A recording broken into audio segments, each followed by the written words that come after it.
Welcome to Music History Monday for July 3rd, 2023. I'm Bob Greenberg, and the title for today's podcast is Leoš Janáček, Composer, Patriot, and Patriot Composer. If you haven't already, please consider joining me on my subscription site at patreon.com/RobertGreenbergMusic, where I blog, vlog, podcast, pontificate, review, and bloviate 4 to 6 times a week. We mark the birth on July 3rd, 1854, 169 years ago today, of the Moravian, meaning Czech, composer, music theorist, folklorist, and teacher, Leoš Janáček. Born in the village of Hukvaldy in what today is the Czech Republic, he died on August 12, 1928, in the city of Ostrava, today the capital of the Moravian-Silesian Region of the Czech Republic. It's all in the name. Dale Carnegie, 1888 to 1955, was an American writer and lecturer known for his self-help guides to self-improvement, salesmanship, corporate training, public speaking, and interpersonal skills. If he were alive today, he'd be on the speaking circuit, doing TED Talks and perhaps making a fortune through a video self-help network. But given the comparatively limited technology of his day, Carnegie made his living writing books with such titles as The Art of Public Speaking, first published in 1915, How to Stop Worrying and Start Living, 1948, and The Quick and Easy Way to Effective Speaking, 1962. But Dale Carnegie's most famous and most influential tome, one that remains in print today after 87 years, is How to Win Friends and Influence People, first published in 1936.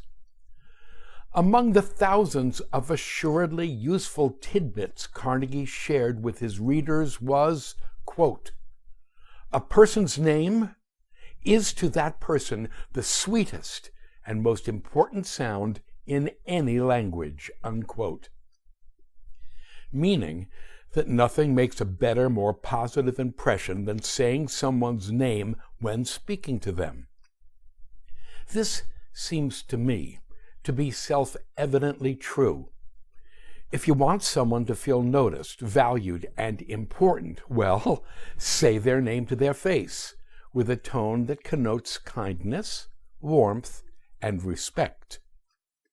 However, for the purposes of this post, we would, with all due respect, ever so slightly amend Dale Carnegie's maxim, quote, "A person's name, correctly pronounced, is to that person the sweetest and most important sound in any language," unquote.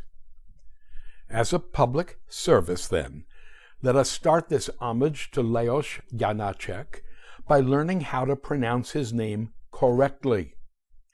This is not just an issue of politeness, because while the mature Leoš Janáček might have looked like a snuggly little teddy bear, he was, in fact, an often irascible, highly emotional man, someone who suffered insult easily and angered quickly. Let us not insult him and thus trigger that anger by mispronouncing his name. Janáček's name is notoriously mispronounced by non-Czechs.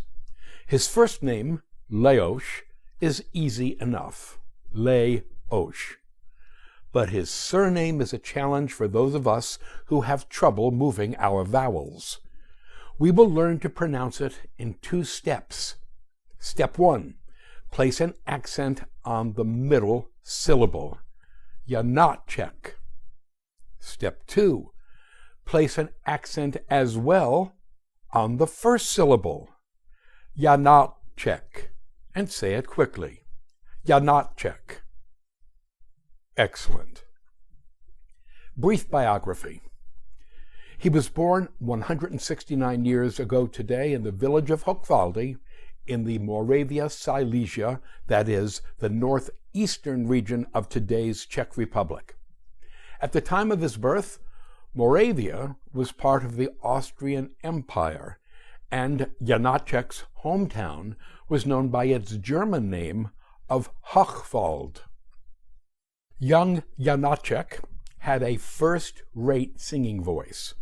At 11, he received a scholarship to attend the Queen's Monastery and School in the city of Brno, B-R-N-O, pronounced Brno, the largest city in Moravia. The Queen's Monastery and School had a first-rate music conservatory. Janáček studied singing, organ, and piano, and he did well. After graduating at the age of 15, he attended the Royal Teachers Training Institute for 3 years, after which he was appointed deputy choir master for the city of Brno. He began composing at around the age of 21. His first compositions were simple, folk-influenced choral works for the various amateur choral societies he conducted. Feeling he still had more to learn, Janáček attended the Prague Organ School, another first-rate conservatory of music, in 1874 and 1875, after which he returned to Brno and his job as choir master. In 1879, at the age of 25, Janáček decided he still didn't know enough about music, and this is where things get interesting. Believing that what he required was some German educational fit and finish, to say nothing for spit and polish, he applied to and was admitted to the Leipzig Conservatory. Founded by none other than Felix Mendelssohn in 1843, the Leipzig Conservatory was considered one of the finest schools of music in the German-speaking world.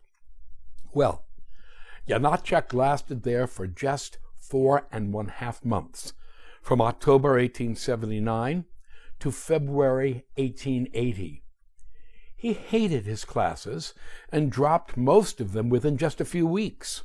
He claimed his teachers were old and pedantic, but mostly what he despised was the Germanness of Leipzig and the conservatory, and what he perceived as the same intolerable arrogance of the Germans and Austrians who had ruled his Czech homeland for hundreds of years.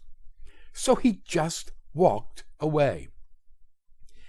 Even a biographer as sympathetic as his fellow Czech Jaroslav Vogel can only write that, quote, Janáček's behavior in this matter was rash and inconsistent.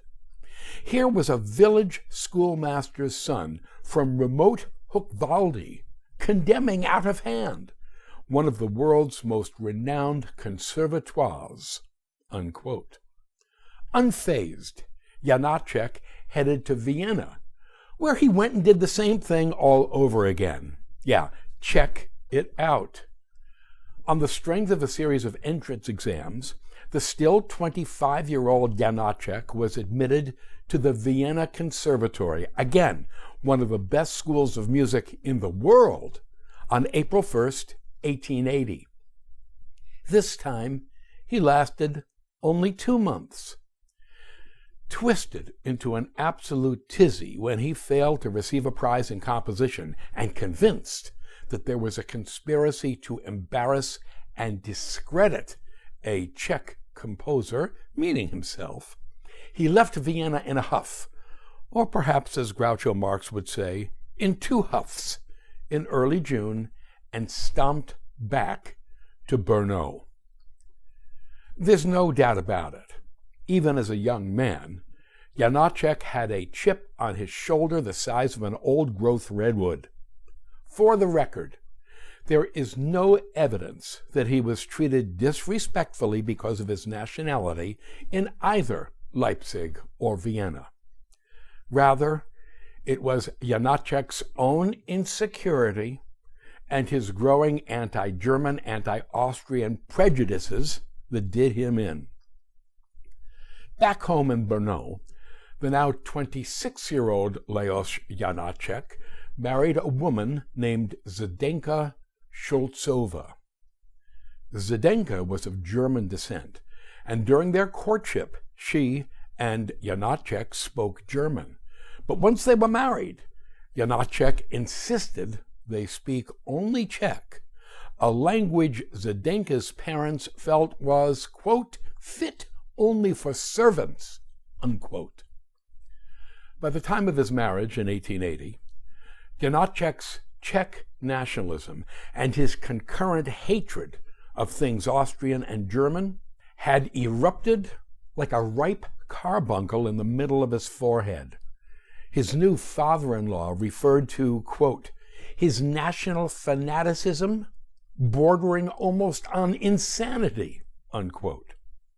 Janáček outright refused to attend the German-language theaters and concert halls that dominated Brno's cultural life, and he even refused to ride on the city trams until Czechs were finally in the majority on the Brno Town Council.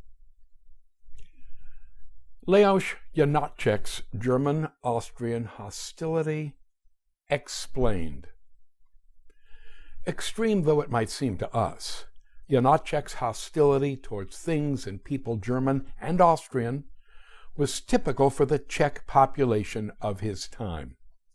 You see, things had gone really sour between the Czechs and Austrians way back in 1618, when Austria revoked religious freedom in the Czech province of Bohemia. Members of the Bohemian Diet revolted, making them, as I can never resist pointing out, a revolting diet, and they expressed their displeasure on May 23, 1618, by throwing two imperial Austrian Habsburg regents and their secretary out of a third-story window of the Hradčan Castle in Prague. This so-called defenestration of Prague precipitated the 30 Years' War, which eventually involved most of Europe. Having tossed those Austrian bums out of the window, the Bohemians declared the Austrian Habsburg emperor deposed and elected in his place Frederick, the so-called Winter King, as King of Bohemia. Sadly for the Bohemians, it was a case of the mouse that roared, and winter, spring, summer, or fall, Frederick couldn't lead at all, and he and his Czech army were crushed by the Austrians at the Battle of White Mountain in 1620. The victorious Austrians decided to make an example of the Czechs. The Austrians introduced what was called forcible Germanization, the introduction of German as the sole official language in Czech lands, oppressive taxation, and absentee land ownership, which collectively reduced the great majority of Czechs to poverty and misery. For the next 200 years, the Czech language, and with it, Czech language poetry, literature, and high culture, was eradicated from schools, from newspapers, from the courts, and from government administration. Czech language books were burned. Over time, the Czech language was reduced to a means of communication between the illiterati, which is why Janáček's in-laws believed the Czech language was suited only for servants. The Czech national revival that began in the early 19th century was, initially, about the revival of the Czech language. It was a grassroots rebirth, and the Austrian Habsburgs, weakened significantly by their disastrous encounters with Napoleon's France, were powerless to stop it. A revival of Czech literature, poetry, and scientific terminology followed. Starting in the 1860s, Czech folklore, folk music, and folk traditions, which had survived in the countryside away from the Germanized urban centers, were being explored and embraced by certain Czech artists in search of national authenticity and inspiration. One of those artists was Leoš Janáček. As he matured as a composer, the importance of the Czech language itself became for him the decisive influence on his maturing music. From his study of folk song, Janáček came to believe that national character, as reflected in folk melody, was nothing less than a manifestation of a nation's spoken language. In order to capture what he considered the musical essence of the Czech language, he developed a system of what he called speech melody. He would jot down little melodic ideas based on the cadence of the spoken Czech word. In doing so, his melodic language became a direct outgrowth of his Czech language. And as such, Janáček's mature music is intrinsically Czech, a gift to both his nation and the world, and yes, a gift even to Austrians and Germans. In tomorrow's Dr. Bob Prescribes post, we'll explore the Czech language-inspired music of Janáček with an examination of his two masterful string quartets. Until then, thank you. To sample and download one or all of my many courses on subjects musical produced by the Great Courses/The Teaching Company, please visit my website at robertgreenbergmusic.com.